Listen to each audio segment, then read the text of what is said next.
Good morning. It is Monday morning, bright and early, and I am here with my wonderful friend, Miss Julietta Wenzel.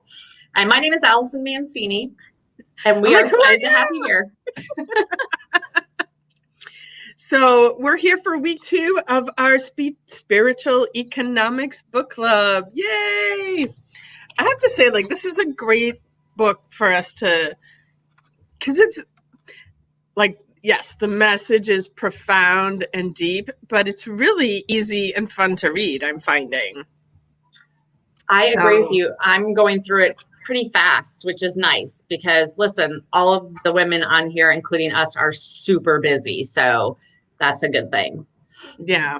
So funny story, I decided Saturday morning to go sit outside because it was beautiful out Saturday morning. I'm sitting outside on my back patio, eating my breakfast. I made pancakes. So I'm eating pancakes and coffee, and I brought my book out and I brought my notebook out so I could take notes as I'm going. So we have stuff to talk about. So I read my 3 chapters and I'm like, I can't believe it's not hot out yet. It's really nice out. So I stayed outside basically all day Saturday between reading and journaling and everything. And I totally got a farmer's tan. I don't know if I can show it on the camera. I don't think I can. But I got Wait, you got a farmer's tan? That cracks me up. It is totally crazy. And then, but I had my foodie event on Saturday night, and so I'm all dressed up for my event. Half of my face is sunburned. My arms are because I had a long sleeve shirt that I had pushed up, so I have these lines on my arm. Everybody was making fun of me Saturday night, but I so loved sitting outside in that beautiful weather and reading. I kind of felt like this might be the last beautiful weekend before the heat of summer hits us here in Florida. So anyway. It has hit us. Holy cow. That's what I'm thinking. I'm impressed you were outside in the sun. Yeah, it was gorgeous out. And basically my whole day Saturday was outside because then after that, my foodie event was outdoors as well. And the weather was gorgeous. I was not hot at all. I was so happy. But more importantly, we need to talk about spiritual economics. So it just keeps getting better and better. Yes. So chapter 4 is If You Can Believe. And I think it's one of those things we know it in regards to everything, not just economics, finances, but in everything in life. We have to believe it. And the whole chapter I'm reading, I'm going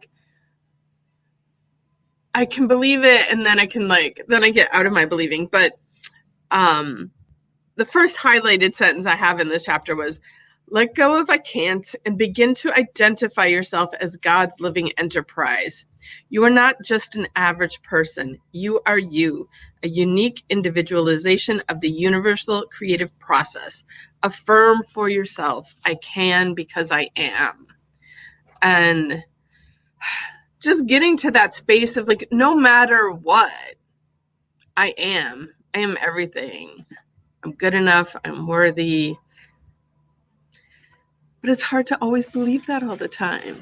It is. When I'm reading this book, I'm like, yes, exactly. Yes, I got this. And then I go about my day and, you forget. But this is what I love about this chapter. He talks about, I actually was looking up the author a little bit more because sadly he has passed away. He passed away in the early 2000s. He actually was really well known for, I believe he was a pastor, but he was really well known for being able to take difficult, metaphysical thoughts and ideas and putting them into really easy ways to understand, which is completely apparent in this book. That's what we were saying, it's so easy to read. But what this is, and he uses a lot of metaphors, visuals to help you see it. And this is what I love. This is my first underlined, starred. I love this. He says, there is no miracle involved when the room is suddenly flooded with light. The power is present all the time, whether and he calls it a rheostat, how long ago is that, is high or low. And I love that because he equated it to, it's not like you send up prayers or you shoot out energy, and it's not like turning on the light switch. It's always there. You're just not aware of it. You're not present, like he says, in that. And I love that. Another quote that I really liked from this chapter was, "You will always receive exactly what you expect." I'm like, whoa. I think about how many times I've like had expectations of what was going to happen. And I'm like, look at me, how psychic I am. Exactly what I expected is what happened. I'm like, I got to start changing what I'm expecting. Right. Haven't you noticed that? I've started to notice that, like in the last, I would say, year, I'll look back on something that happened and I'll look at it and go, of course it did. And I'm like, wait a second. Yeah, of course it did. Because I just put that out there. Holy cow. Like, I realized it after the fact. I'm like, I got to stop. And this book is like totally bringing that to light. I'm like, oh, I got to stop doing that. Change, shift our expectations. I got to read this. This is exactly what he said. Faith is expectancy. You do not receive what you want. You do not receive what you pray for. Not even what you say you have faith in. You always receive what you actually expect. And I was like, oh my gosh, that is so true. Right? I know. That's how I feel. So this morning it looks like it's just going to be you and me chatting with each other. Yeah, I saw someone pop on and then they disappeared, but who knows? It's okay. Like, and people maybe, if you're watching this, later on today, because you couldn't make it on this morning, put some comments in there. Let us know what you're thinking about the book. Because I am very curious who's reading along with us. Mm-hmm. What are your big takeaways from the book? That's what I would love to hear. So Chapter 5, The Grateful Heart. This was it. This took me a minute to get this, and I was like, oh, but it wasn't an easy concept at first for me. Yeah, because I think we all have in our mind, like, grateful comes after. Grateful is really supposed to come before. Mm-hmm. And one of the things I highlighted was Thanksgiving is not just a reactionary emotion, it's a causative energy. Right. That's so cool. Oh, and this was the other one that I loved. Like, like being someone that I went to church every Sunday as a kid. Mom made us. We had to sit like in the front row and everything. Yeah, and so like you're brought up with this concept of God, which in my life has greatly shifted over the years. But this kind of made me laugh. The fact is, it doesn't make any difference to God whether you give thanks or not, but it makes a lot of difference to you. Yes, I know. This is totally making me look at it in a different light, because I love how he always said, like, God is whatever. For those of you that are watching, God, universe, however you look at it, it is what it is. Like, it doesn't need us to do anything to make it so. Like, that's what has like blown my mind too about this. Like, because I've been taught this concept over the years, but I think I'm the same way. I grew up going to church every Sunday, went to Methodist church. And then I spent a lot of my early married life in church Bible studies, and my kids went to Christian school. Like, I did all that. And I still, yes, my view has changed, but I think it just has evolved and gotten bigger and not narrower, which I'm appreciative of. But yeah, I find it interesting. And you know what else? And I'm probably totally cutting you off, because were you done with that thought? Okay. So what I really found interesting is when he talked about blessing things, what that means. Blessing means to confer prosperity upon. And he says, sometimes it's negative, limiting, and restrictive. but you can bless your home, your job, or your money supply, and thus confer a consciousness of abundance upon them. It is not something you do to these things. Rather, it is a correction of the mentality that you are projecting to them. And the law is that things become to you that which you see them as being. And he used the example of Jesus feeding the 5,000 or whatever with the fish. And he even goes through and talks about it. It was really incredible how he described it and the thought process around that. But I find it really interesting that, in fact, it was funny after I read that, I leaned over to the new puppy and I'm like, I'm blessing you. I'm giving you prosperity and blessing. I'm like, bless. And it's true though. I mean, I could go in. I mean, just holy cow. Wow. Yeah.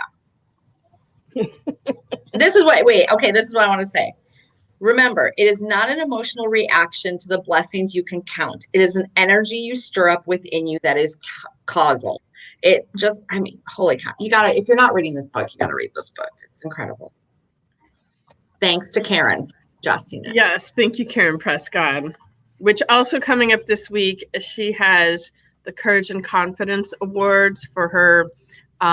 If you remember, she has her Bowtie Kids Foundation, which provides services for kids living with chronic pain, which, that's one of those things like, we all know we got our aches and pains, but people don't realize there's a lot of kids out there living with pain every day. So she has this great organization or nonprofit called Bowtie Kids. And Thursday night, they're having their first post-COVID the event. It's going to be live. It's also going to be virtual for people who are uncomfortable attending a live event, but I'm excited for that. And so just thank you to Karen for bringing this book to our attention. Chapter 6, I loved talking about work and success syndrome. Yes. And, I was thinking about it. I am so fortunate, but like when I talk to other people, I feel like I'm an oddity being the person that loves what I do. And I talk to so many other people and it's like their job is about going to work and making money. And, I've had this conversation with my dad too over the years, like, he's like, there were parts of his job that he said he liked and enjoyed doing, but for the most part, it was like a means to provide for his family. And, but, listening to Eric write in this book about, like, it doesn't matter what you do, it's how you approach what you're doing, the feeling that you have, and, looking at it more as it's you giving. Mm-hmm. And when you give, you receive, and like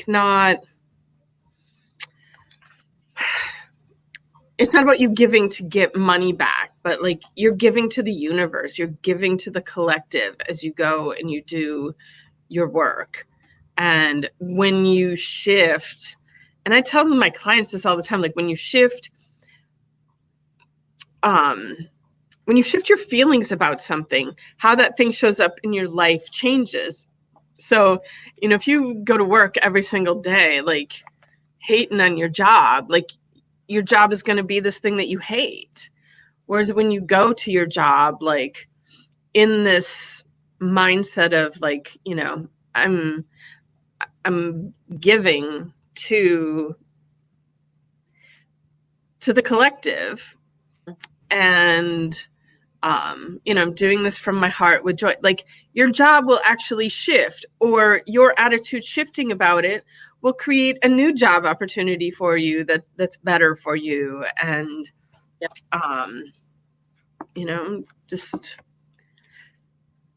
I don't know that I'm explaining myself very well right now. No, I agree. The chapter. Yeah, this chapter is really, really good because I thought a lot about, actually, I was thinking about you as I was reading it. I'm like, oh, she's so fortunate because she truly does love what she does. Like she's loved what she's done for as long as I've known you. And a lot of people don't love what they do. They truly are doing what they're doing just because it's a means to an end. But I love how he talks about, and I know there's probably people out there thinking, well, yeah, I got to make money. But this is what he's talking about. If you go into it, and I love this, he talks about going in to earn your wings. If you go into your job with the mindset of going to earn your wings, so you're doing it because this is what you're putting out into the universe. This is what you're putting, like you said, into the collective. And maybe you don't particularly like that job right now, but because you're putting it out there, that will probably change. You'll probably end up with a job that you really love. And I think about my perfect example. I spent years doing things that I didn't really love, and I didn't really know what to do, but I did it.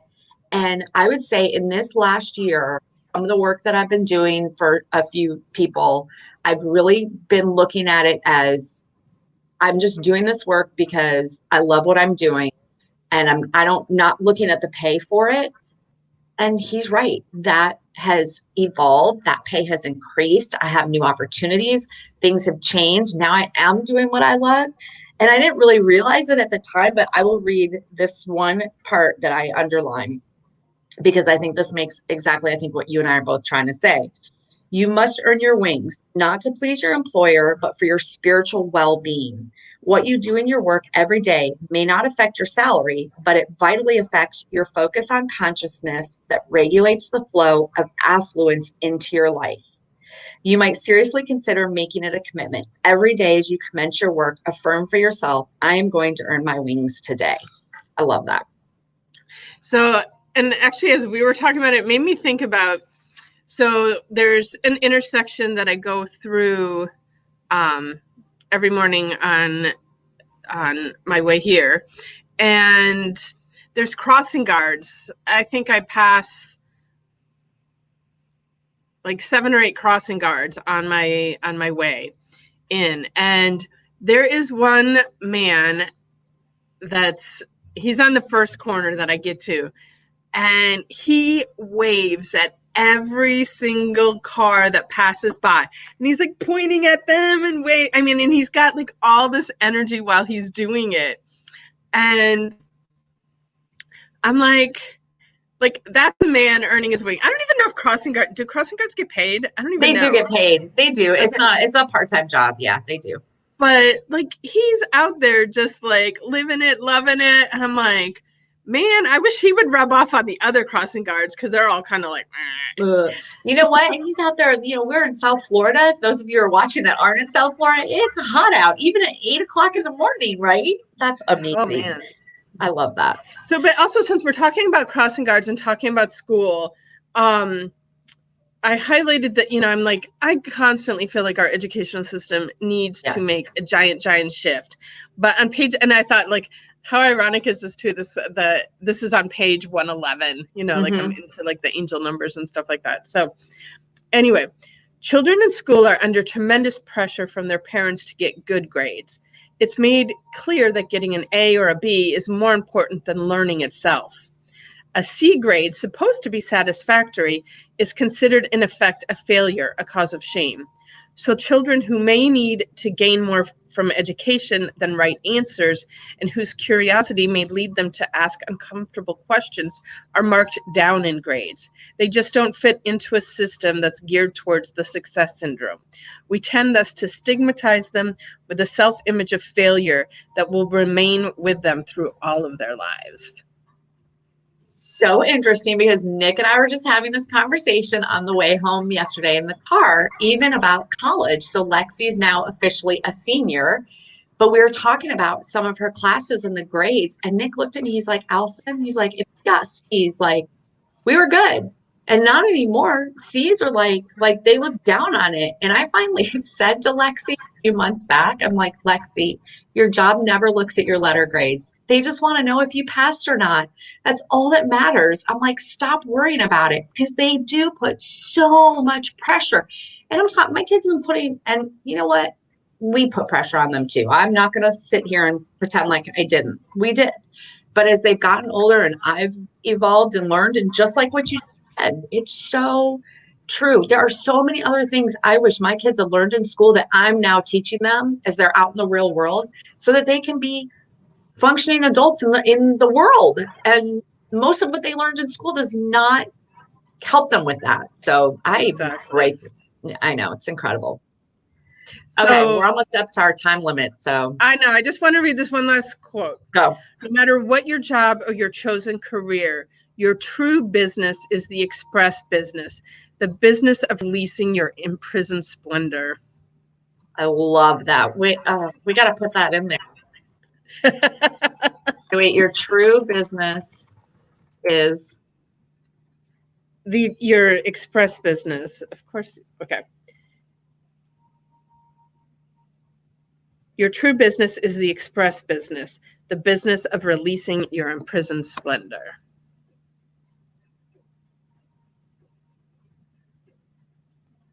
Your imprisoned splendor. Okay. We will finish with that. So next week we are on to chapters what? 7, 8, 9. Yep. All right, people, join us. If you're catching this on the replay, just comment replay below. And yeah, like give us some of your what's your impression so far? What are you thinking of this book? And join us next Monday morning at 8 a.m. Whoop, whoop. All right. Have a beautiful, magical day, everyone. Girlfriend, you have an awesome day.